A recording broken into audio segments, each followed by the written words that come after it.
hogy kevesebbe fér. A döglött tehén az élő tehénnél. Engedjék meg nekem, hogy védelmembe vegyem, szerintem legalább annyit ér. A döglött tehén nem kényeskedik, ha fáj a lában nem panaszkodik. Sohasem érges és nem bánja, ha bakancsal ugrasz a farkára. A döglött tehén nem kényeskedik.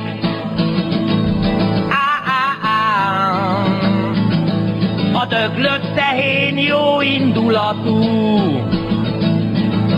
a hátad mögött nem mondja azt, hogy mú. Beszélhetsz előtte akármit, nem kell félni, hogy árulkodik. A döglött tehén jó indulatú.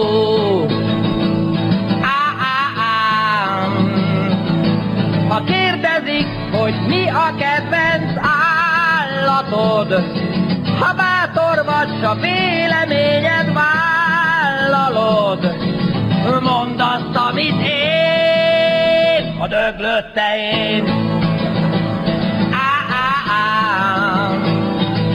A döglött tehén jól viselkedik, mindig fekszik, el sosem szökik. Ha éhes nem bőg keservesen, koplal egész nap csendesen. A döglött tehén jól viselkedik.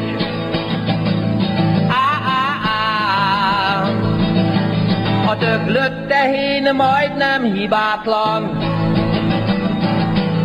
összesen csak egy hibája van. Az, hogy sajnos nem a tejed, de a boltban úgy is kapni lehet. A döglött tehén majdnem hibátlan.